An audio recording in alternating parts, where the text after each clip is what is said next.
Hello student, today we will learn objectives of accounting of chapter first, meaning and objectives of accounting.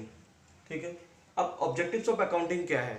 In last video हमने पढ़ा था कि need for accounting and meaning of accounting.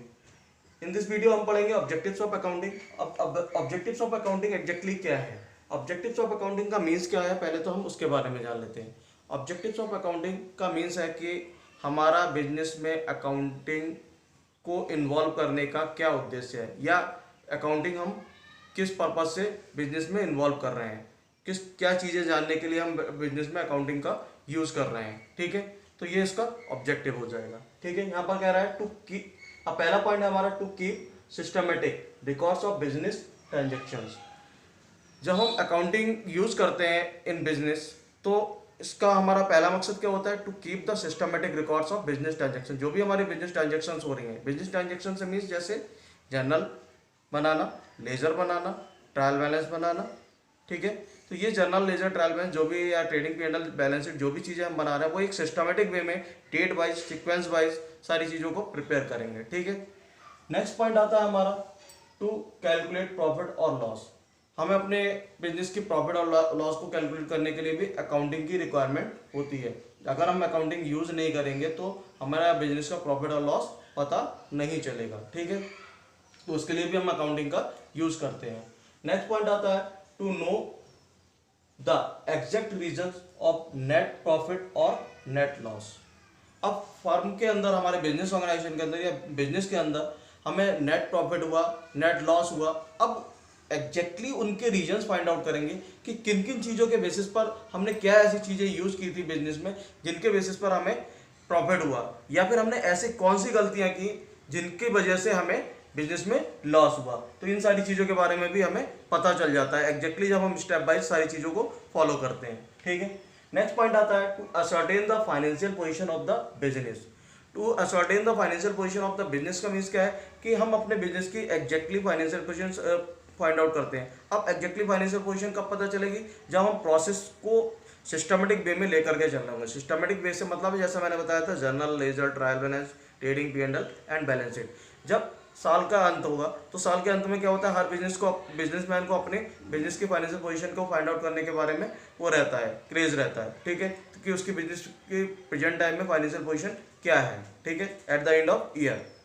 तो उसके लिए उसने क्या किया, जब उसने सिस्टमेटिक रिकॉर्ड प्रिपेयर किए होंगे तभी वो उन सारी चीज़ों के बारे में फाइंड आउट कर सकता है. अगर उसने सिस्टमेटिक रिकॉर्ड प्रिपेयर नहीं किए तो वो उन सारी चीज़ों के बारे में फाइंड आउट नहीं कर सकता, जिसमें स्टेप बाइज वो चलेगा और स्टेप बाइज जा करके ट्रेडिंग पी&एल और बैलेंस शीट में पहुंच जाएगा. ठीक है, तो बैलेंस शीट, ट्रेडिंग पी&एल और बैलेंस शीट के बेसिस पर उसको पता चल जाएगा उसने क्या प्रोग्रेस की है. ठीक है, जैसे अगर ग्रॉस प्रॉफिट आता है ट्रेडिंग अकाउंट से, हमें ग्रॉस प्रॉफिट के बारे में पता चल जाएगा. पी&एल अकाउंट से हमें नेट प्रॉफिट के बारे में पता चल जाएगा. और बैलेंस शीट से हमें क्या पता चलेगा?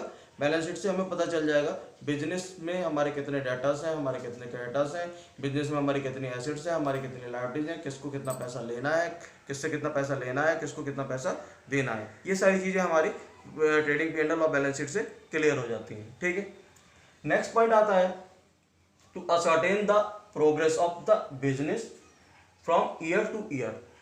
अब जब हम सिस्टमेटिक वे में अपने अकाउंटिंग प्रिपेयर कर रहे होंगे तो उससे हमें क्या पता चल जाएगा? उससे हमें ये पता चल जाएगा कि हमारे यहाँ बिजनेस ईयर बाई ईयर कितनी प्रोग्रेस कर रहा है, या फिर ईयर बाई ईयर वो डाउनफॉल में तो नहीं जा रहा है.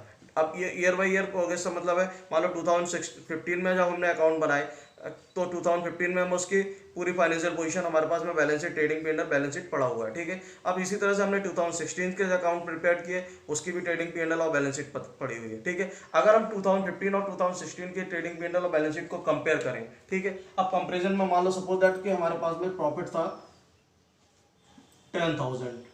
ठीक है, और 2015 में 10,000 प्रॉफिट था. इसी तरह 2016 में प्रॉफिट हुआ हमारा 30,000. तो यहाँ पर क्या पता चल जाएगा? इससे हमें यहाँ पर ये पता चल जाएगा कि हमारा बिजनेस प्रोग्रेस में जा रहा है या फिर डाउनफॉल में जा रहा है, हमारे बिजनेस में इंक्रीजेज हुआ या फिर बिजनेस हमारा डिक्रीज हुआ. तो यहाँ पर 2015 में हमारा प्रॉफिट था केवल 10,000.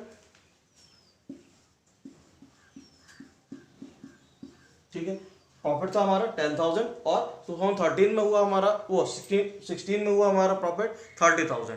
तो इस कंडीशन में हमारा जो बिजनेस है वो बढ़ रहा है, इंक्रीज हो रहा है, डाउनफॉल में नहीं जा रहा है, प्रोग्रेस कर रहा है। ठीक है, तो इससे हमें ये पता चल जाएगा। ठीक है, to provide information to various parties. To provide information to various parties का मतलब क्या है?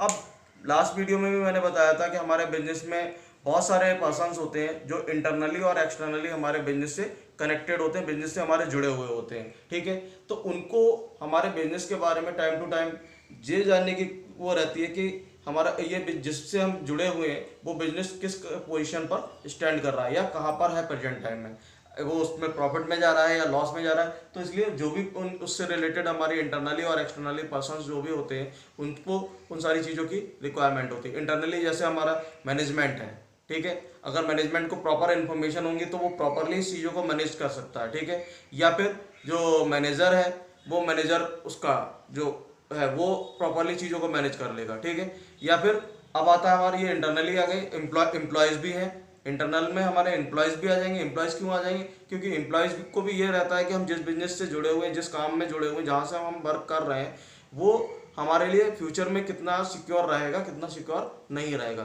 तो इसी तरह से हमारे जो एक्सटर्नल यूजर्स होते हैं, जैसे हमारे क्रिएटर्स हैं, सप्लायर्स हैं, ठीक है, तो इनको भी कहीं ना कहीं टाइम टू टाइम हमारे बिजनेस के फाइनेंशियल पोजीशन के बारे में ज़रूरत रहती है। ठीक है, तो उसको फाइंड आउट करने के लिए इसके बेसिस पर ही किया जा सकता है कि जब हमारे अकाउंट्स मेंटेन हो रहे होंगे तो उसके बेसिस पर उसकी इन्फॉर्मेशन हम दे सकते हैं। ठीक है, या गवर्नमेंट है, गवर्नमेंट क्या होता है? अब गवर्नमेंट को क्यों नीड होगी हमारे बिजनेस में जो अकाउंट क्या नाम है, प्रॉफिट हो रहा है, लॉस हो रहा है, हम बिजनेस में क्या कर रहे हैं, क्या नहीं कर रहे हैं, ये गवर्नमेंट को नीड क्यों हुई? क्योंकि गवर्नमेंट को इसलिए नीड होगी क्योंकि वो हमारे लिए टैक्सेशन चार्ज करेगा, हमारे उस पर इनकम पर टैक्स चार्ज करेगा। उसके लिए उसको पता होना चाहिए कि एग्जैक्टली बिजनेस की फाइनेंशियल पोजीशन क्या है, तो उसी फाइनेंशियल पोजीशन के बेसिस पर हमारे बिजनेस पे टैक्स चार्ज करेगा। इनकम जनरेट हो रही है थ्रू द बिजनेस।